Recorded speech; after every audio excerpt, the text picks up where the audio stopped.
நேராக அப்போது அறைக்குள் நுழைந்தான் ஜெகதீஷ். என்னடி இன்னைக்கு தங்கம் மாதிரி மின்னுற?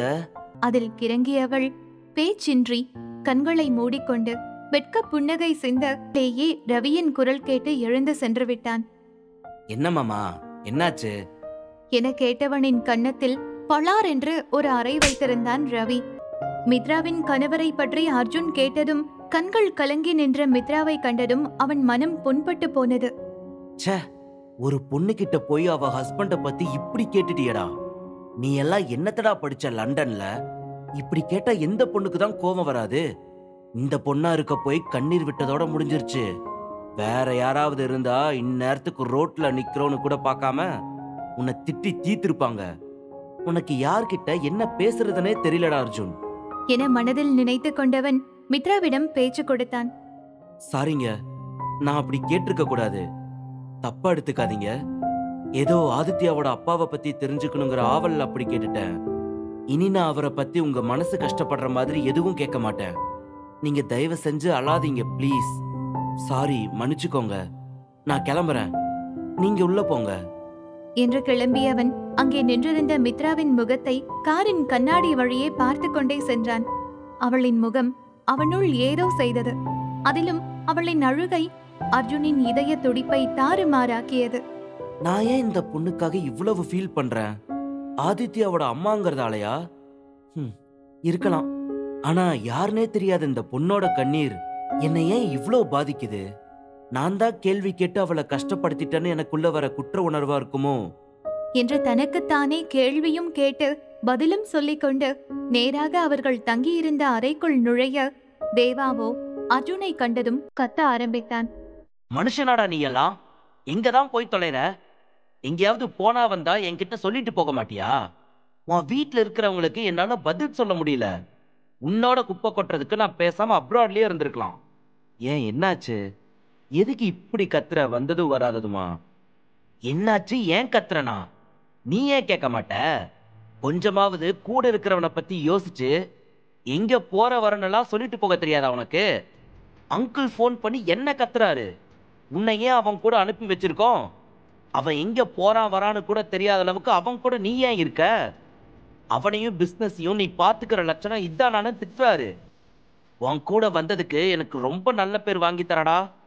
அவரோட காலை அட்டன் பண்ணி தொலைறதுக்கு உனக்கு என்ன? ஓ, டேட் கால் பண்ணி திட்டினாரா? நீ ஏன் அட்டன் பண்ற? நீயும் என்ன போல அட்டன் பண்ணாம இருந்திருந்தா இந்த தேவையில்லாத டென்ஷன் மிச்சம் தானே என்றவன் சோஃபாவில் சென்று சோர்வாக அமர்ந்தான். என்னது, அவரு போன நான் அட்டன் பண்ணாம இருக்கணுமா? நீ ஏன் சொல்ல மாட்ட? அவரு உன் அப்பா, உன் மேல இறக்கப்படுவாரு. ஆனா நான் ஏதாவது ஏடா கூடமா பண்ணனா என்ன சுட்டு தள்ளிடுவாரு. அது இருக்கட்டும், அதை பத்தி அப்புறம் பேசுவோம். அப்படி என்னதாண்டா உனக்கு அவசரம் வந்தது? என்கிட்ட கூட சொல்லிட்டு போக முடியாத அளவுக்கு. நம்ம எதுக்கு இங்க வந்தோன்னு உனக்கு ஞாபகம் இருக்கா? நம்ம என்ன பிசினஸ் பண்ணிட்டு இருக்கோம்? சரி, அதெல்லாம் விடு. உன் ஃபேமிலி பத்தி உனக்கு ஞாபகம் இருக்கா? உனக்கு உன் ஹெல்த் பத்தி ஏதாவது தெரியுமா? இல்ல அதையும் மறந்துட்டியா? உன் ஹெல்த் மேல எங்களுக்கு இருக்கிற அக்கறை கொஞ்சமாவது உனக்கு இருக்காடா? உன்னை சுத்தி என்ன நடக்குதுன்னே ஒன்னும் புரிஞ்சு தொலைய மாட்டேங்குது. இதுல யாருன்னே தெரியாத ஒரு சின்ன குழந்தை பின்னாடி நீ குழந்தை மாதிரி சுத்திக்கிட்டு இருக்க.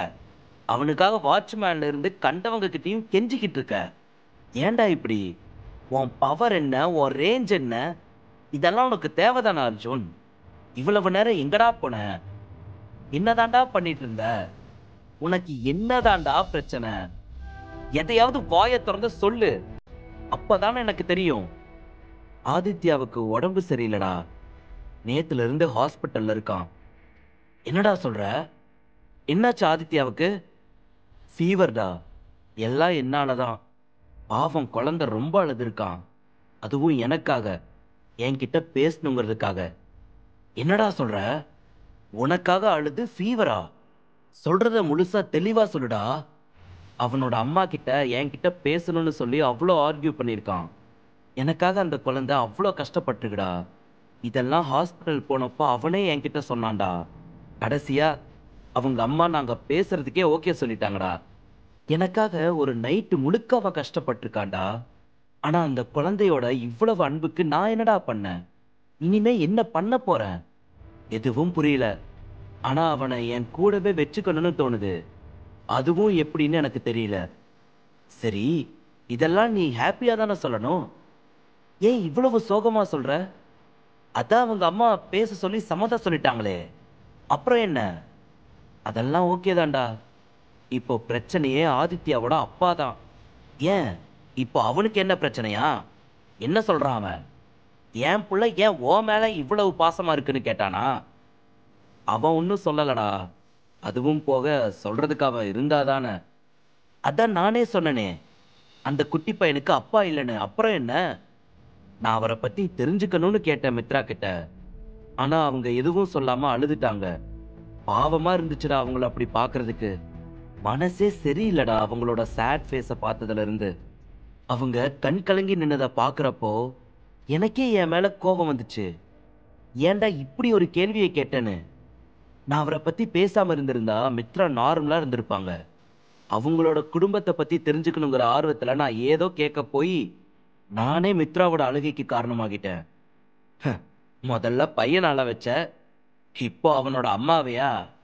டேய் லூசு மாதிரி பேசாதடா.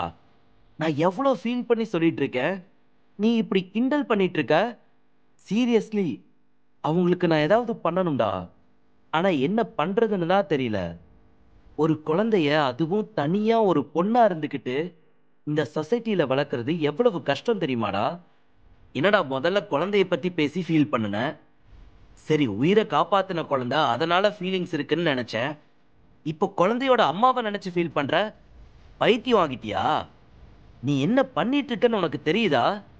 இதுக்கெல்லாம் நீ எத்தனை பேருக்கு பதில் சொல்ல வேண்டியது வரும்னு உனக்கு தெரியும் தானே? உனக்குன்னு ஒரு பொறுப்பு இருக்கு.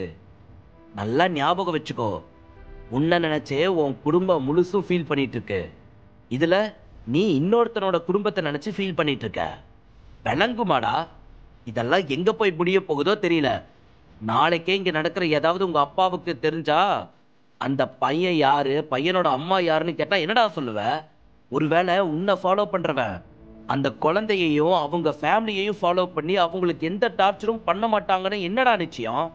அந்த குடும்பத்துக்கு ஹெல்ப் பண்றேன்னு நினைச்சு பிரச்சனை இழுத்து விட்டுறாத. உன்னால ஹெல்ப் பண்ண முடியலனாலும் தொந்தரவு பண்ணி வச்சிடாத ப்ளீஸ்.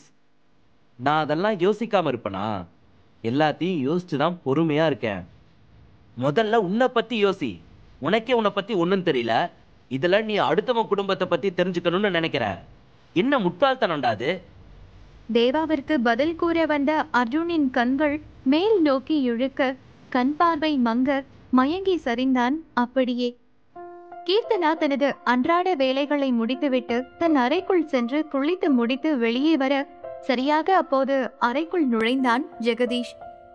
என்னடி இன்னைக்கு தங்கம் மாதிரி மின்னுற என்று அவளின் செக்க சிவந்த தேகத்தில் தன் மீசை முடியால் கோலமிட்டு கொண்டே கேட்டான். அதில் கிறங்கியவள் பேச்சின்றி கண்களை மூடிக்கொண்டு வெட்க புன்னகை சிந்த அவளை மேலும் நெருங்கி அவள் மீது படர்ந்து தன் இதழ் கொண்டு அவள் இதழை சிறை செய்தவனின் உணர்வுகள் தூண்டப்பட கைகளால் கீர்த்தனாவின் இடையில் சில்மிஷங்களை செய்து கொண்டு அவளின் உணர்வோடு விளையாடிக் கொண்டிருந்தான்.